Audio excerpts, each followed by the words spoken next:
mas eu acredito que na maioria muitos entendem o momento e sabem que não podemos deixar de fazer algo diante das dificuldades que nós estamos vivendo. Eu sei o quanto é difícil você ficar diante do celular, ou que tem um notebook ou uma televisão, um smart, participar de um momento como esse, especialmente quando os irmãos estão acostumados com o calor humano, com as celebrações, com os abraços, com o contato físico em comunhão com a igreja. Mas ainda vamos passar mais 15 dias nessas condições. O decreto do governador só contemplou nesse primeiro momento Fortaleza, que já passou da primeira para a segunda fase. Maracanaú estava em fase de transição, agora passou para a primeira fase, que ainda coloca restrições sobre as reuniões presenciais nos cultos. E está previsto para o dia 6 de julho o retorno com a presença de 20% da capacidade de cada templo, com todos os cuidados necessários. E a igreja assina um termo de compromisso, de responsabilidade, de exercer todas as recomendações necessárias. Por enquanto, nós estávamos aqui numa expectativa de que nessa semana a gente ia retomar aqui as atividades, já estávamos nos preparando aqui, providenciando aqui algumas coisas necessárias para a retomada das atividades, mas aí tivemos o comunicado do governador e o comunicado do prefeito de Maracanaú, falando a respeito das condições aqui do Maracanaú. As igrejas de Fortaleza já têm a liberdade de começar a se reunir, mas o Tempo Central, todas as igrejas do Tempo Central resolveram não abrir nesta primeira fase. A recomendação do pastor do Tempo Central é que eles vão esperar para a terceira fase, que dá permissão de abrir com 50%, visto que é muito complicado abrir com 20%, dizer que 80% da igreja não pode ir aos cultos. Então, foi recomendado pelo pastor de Fortaleza que as igrejas não vão abrir nesta primeira fase, vão continuar com as lives e com a assistência individual aos irmãos na igreja, com o tempo, quando os irmãos quiserem ir à igreja individualmente, mas vão esperar para a terceira fase. Já nós aqui ainda vamos esperar pela segunda fase, para que algumas reuniões sejam liberadas com a quantidade de 20% da igreja, certo? Os irmãos ficarem a par das informações. Muitos irmãos ficavam perguntando como é que vai ser, então a gente estamos informados de que aqui o Maracanaú ainda continua com essas restrições para reuniões religiosas. Então nós temos que ainda estar nessa situação e esperar que as coisas caminhem bem, para que a gente vá passando dessas fases e possamos retomar as nossas atividades com toda a segurança e alegria diante do Senhor. Eu gostaria de ler com os irmãos Atos dos Apóstolos, capítulo 4.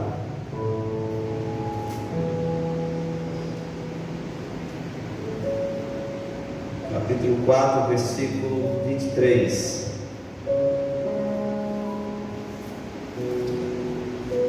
Solto eles foram para os seus, e contaram tudo o que lhes disseram os principais sacerdotes e os anciãos.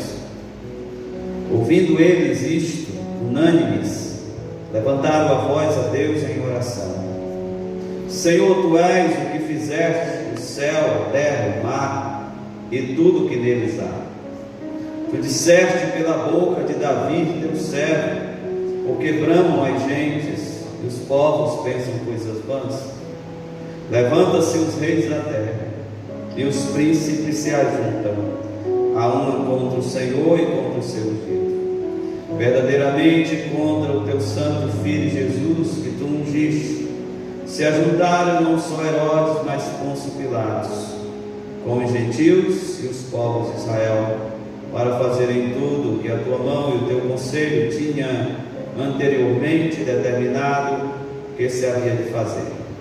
Agora o Senhor olha para as suas ameaças e concede a teus servos que falem com toda a ousadia a tua palavra, enquanto estendes a tua mão para curar e para que se façam sinais e prodígios pelo santo nome do teu Filho Jesus. Tendo eles orado, moveu-se o lugar em que estavam reunidos, e todos foram cheios do Espírito Santo e anunciavam com ousadia a palavra de Deus. Eu gosto desse texto de Atos, porque ele nos mostra o comprometimento da igreja com a sua missão, mostra a preocupação da igreja em cumprir aquilo que o Senhor lhe havia ordenado.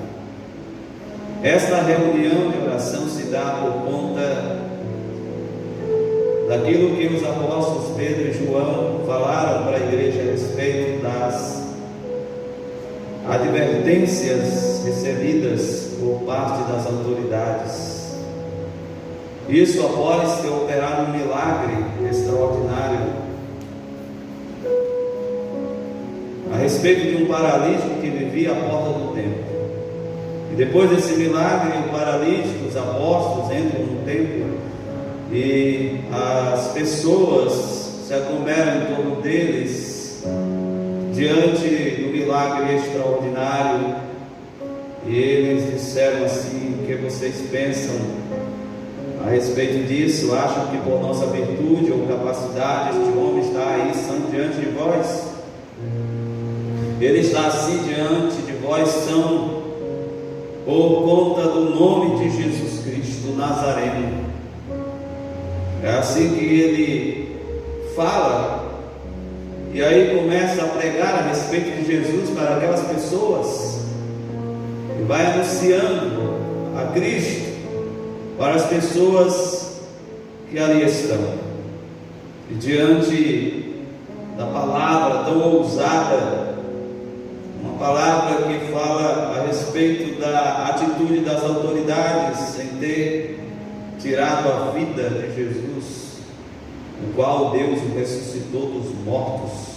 E Pedro disse que esse mesmo Jesus que foi morto pelas autoridades agora está vivo, e o céu haverá de contê-lo até o tempo em que ele virá para restaurar todas as coisas, como Pedro aqui fala em sua pregação naquele tempo, e afirma que aquilo que Moisés havia falado se cumpria em Jesus. Ele era o profeta que havia de vir, e diz que tudo que havia no Antigo Testamento falava a respeito de Jesus.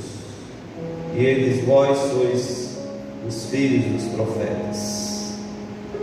Deus ressuscitou a Jesus Cristo dentre os mortos e enviou essa mensagem para vocês, para que vos abençoasse e desviasse cada uma das suas maldades.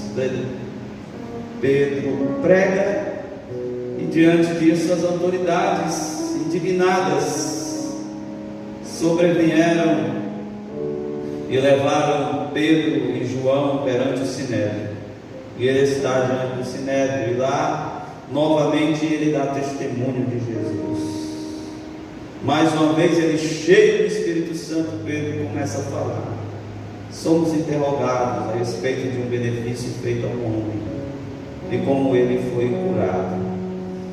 Quero que vocês conheçam que em nome de Jesus Cristo Nazareno, que vocês crucificaram, em nome dele, que está vivo, este homem está em são diante de vocês, e eles não tinham que questionar. Eles não tinham como negar o fato. O homem estava ali, em pé, todos conheciam que era um paralítico há muitos anos. Vivia há muitos anos naquela condição.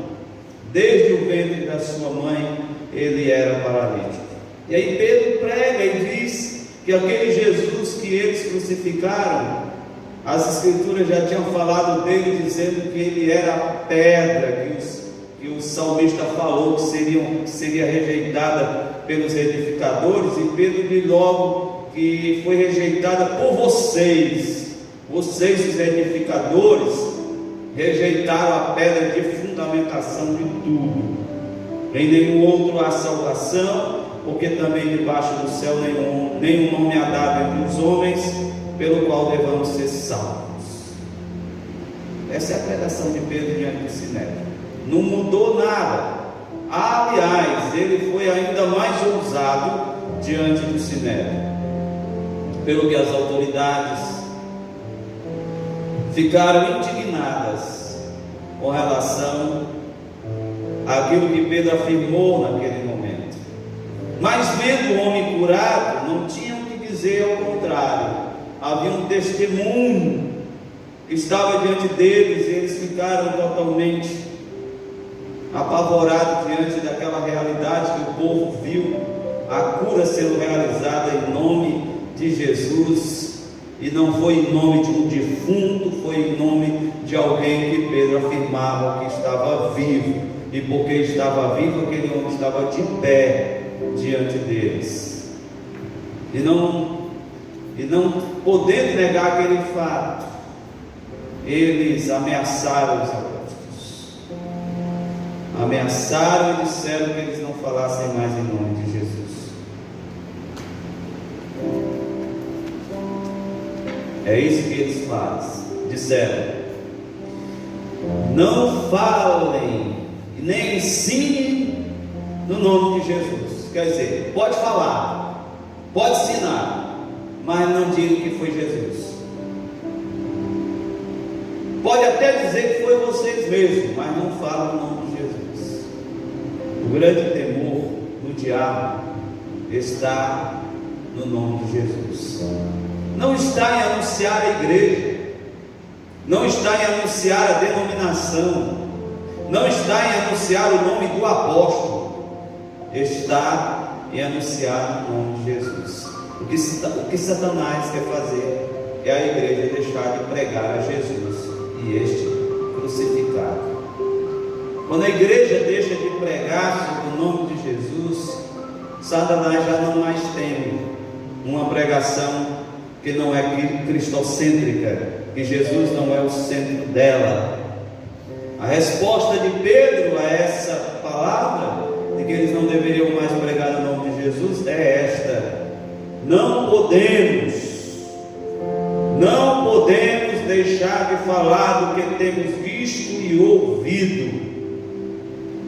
Mas eles ameaçaram ainda mais para os castigar, não achando motivo para os castigar, deixaram eles ir. Mas ameaçaram para que eles não falassem em nome de Jesus. E aí Pedro sai junto com João daquele momento ali diante do Sinédrio, diante daquelas autoridades do poder jurídico judaico, e aí chega na igreja e vai conversar com a igreja, com os irmãos. E eu acho muito bonito o que acontece aqui. É lindo o que acontece aqui.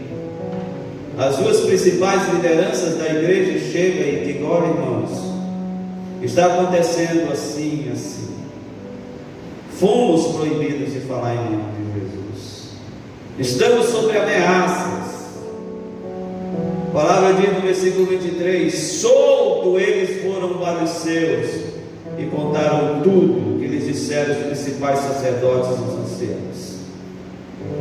Irmãos, quando Pedro e João contam para os irmãos a respeito das condições, das dificuldades presentes, há uma cumplicidade, há um sentimento de participação, há um sentimento de que aquilo diz respeito a mim.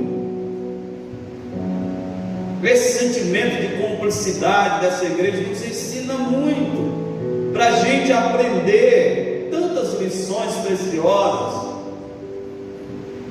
Porque Pedro e João chegam e contam a história, a situação, a circunstância. Não há indiferença, não há desprezo por parte da igreja. O que há aqui é um sentimento de cumplicidade, de participação, de pertencimento. Ele se sentia como isso diz respeito a mim. O texto ainda diz no versículo 24: ouvindo eles isto, unânimes levantaram a voz a Deus em oração. Unânimes, ouvindo que os dois principais líderes da igreja falaram, aqueles irmãos reagem. Esse sentimento de cumplicidade, participação, há uma compreensão e um entendimento.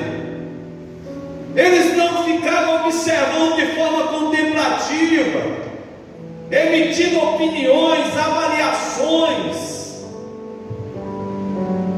Não eram espectadores, não eram observadores,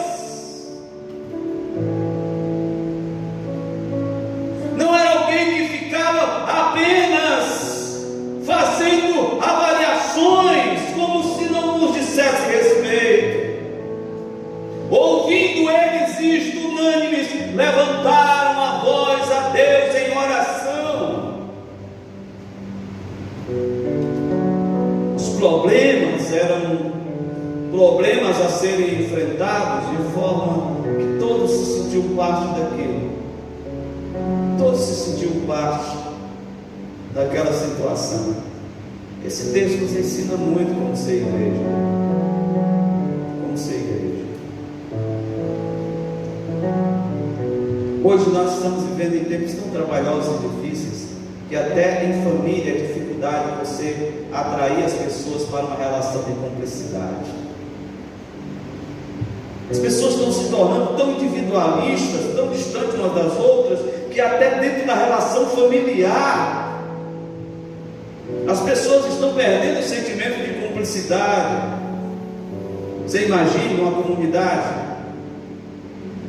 de pessoas, como está difícil manter essa relação de cumplicidade, de cooperação, de pertencimento. Isso me diz respeito, isso faz parte de mim, isso me afeta. Isso afetou a igreja como um todo. Eles sentiam que tudo aquilo fazia parte daquilo que era do interesse comum. Era do interesse comum. E como é maravilhoso a gente ver isso aqui.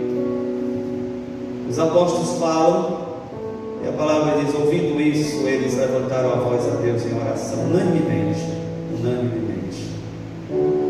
Que Deus nos dê a alegria de sermos uma igreja assim.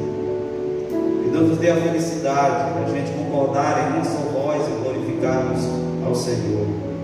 Que Deus nos dê a alegria da gente viver essa realidade maravilhosa, como diz o apóstolo Paulo, concordando em uma só voz e glorificando ao Senhor. É preciso que a gente entenda que temos as nossas opiniões, temos muitas vezes as nossas percepções das coisas, mas precisa, acima de tudo, entender que o Espírito que Ele nos deu é o Espírito de unidade.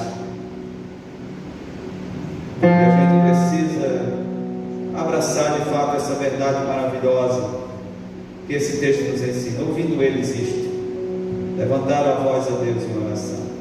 Eles estão no momento de oração, e esta oração não tem como finalidade orar por alguma necessidade pessoal.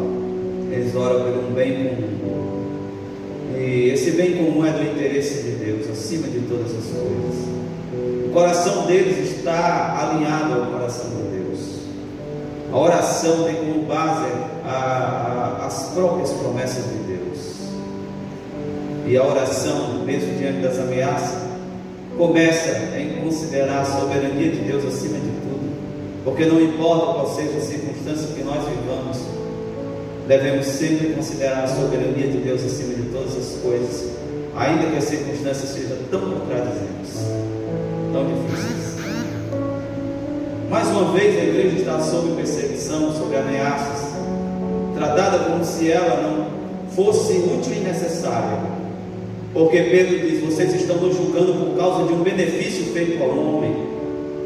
Quanto bem a igreja tem feito na terra, quanto bem a igreja tem feito à sociedade como um todo. Mas você sabe como é que a igreja é tratada? Como se ela fosse um dos serviços menos necessários na nossa sociedade. Há tantas coisas que entraram dentro da lista de atividades essenciais que nós ficamos de fora. Sabe por quê? Porque o ser humano não entende que a parte mais importante do ser não é o seu corpo, não é simplesmente a parte superficial do ser, é o seu espírito. Mas a sociedade como um todo vê nessa parte superficial do ser a coisa mais importante, de forma que o cuidado espiritual não é tão essencial. Quando Jesus nos diz: o Espírito é que vivifica, a carne para nada serve. Mas nós não entramos na lista dos serviços essenciais, ficamos de fora, porque na verdade as autoridades, a sociedade como um todo não considera essencial o cuidado espiritual. É como se fosse algo, se tiver ali tudo bem, se não tiver não faz falta, não faz falta. Mas eu louvo a Deus, porque aos olhos de Deus a igreja ocupa o lugar de primazia. Pois lá no Apocalipse, quando João descreve a sua experiência na ilha de Patmos, quando ele abre seus lábios para descrever aquilo que ele viveu, ele diz assim: eu estava na ilha chamada Patmos por causa da palavra de Deus e do testemunho de Jesus Cristo. Fui arrebatado no dia do Senhor e ouvi por detrás de mim uma voz como o som de muitas águas, como voz de trombeta. Chegou por detrás de João e falou, como aquele amigo que chega e quer lhe fazer uma surpresa, como aquele amigo que chega e fecha os seus olhos e pergunta quem é. Alguém chegou por detrás de João e falou com ele, e a palavra diz: e eu me virei para ver quem falava comigo. Quando eu me virei, a primeira visão que João tem é a visão dos 7 candeeiros de ouro, e no meio dos 7 candeeiros de ouro, um semelhante ao Filho do Homem. A primeira coisa que João vê na sua revelação é a igreja, que ocupa um lugar de centralidade dentro da visão de Deus. Ele vê a igreja, e no meio da igreja ele vê o Cristo, que ele não reconhece, que ele não sabe, porque a última vez que ele viu ressuscitado, ascendendo aos céus, mas agora ele vê na sua forma gloriosa, e cai aos seus pés como morto, até que o próprio Jesus se identifique diante dele e diz: João, não temas, eu sou o primeiro e o último, sou aquele que é vivo, fui morto, mas estou vivo para sempre. E um pequeno detalhe faz João compreender diante de quem ele estava, quando Jesus disse: fui morto. Sou o primeiro e o último. Isso diz respeito à divindade. Estou vivo, mas quando ele diz fui morto, mas estou vivo para todo sempre, João sabe quem está falando com ele. E aonde ele está? Ele está no meio dos 7 candeeiros de ouro, porque aos olhos de Deus o que importa é a sua igreja, o seu povo.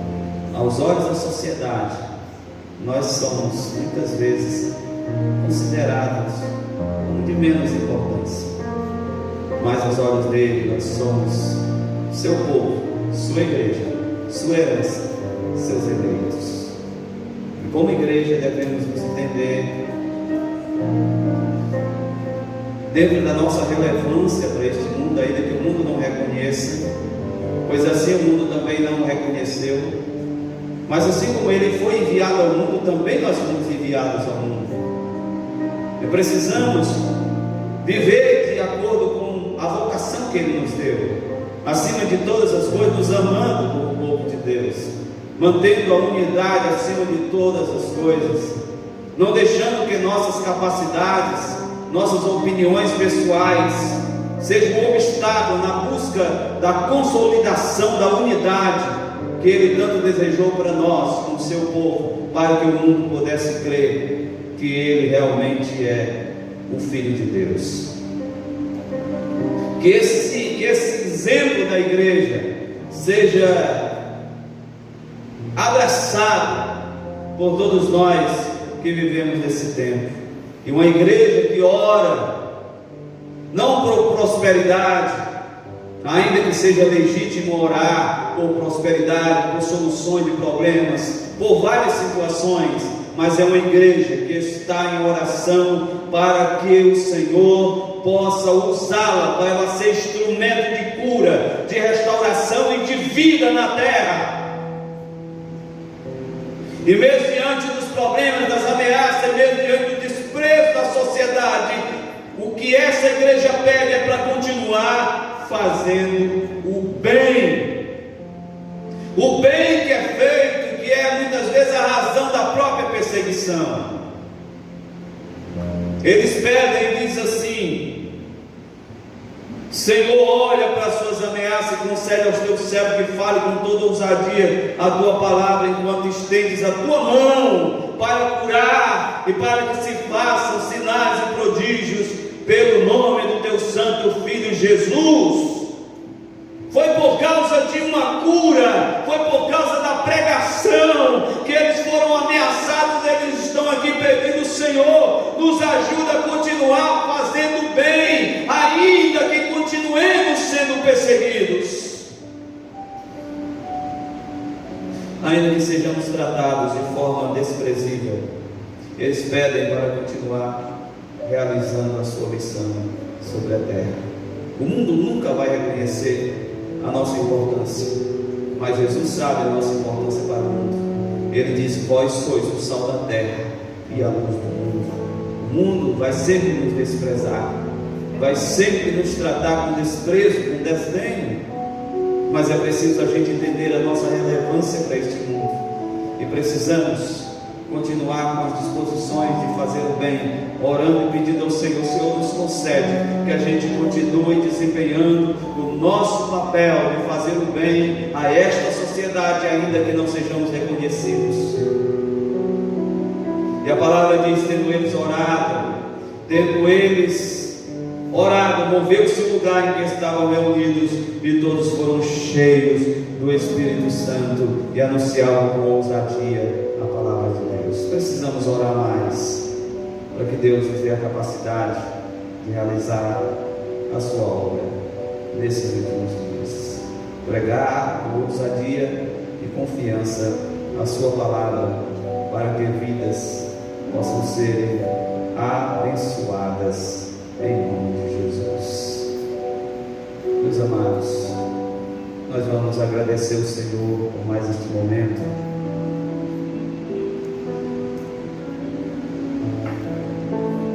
Eu não sei se os irmãos viram, dá para ver quando eu subi aqui.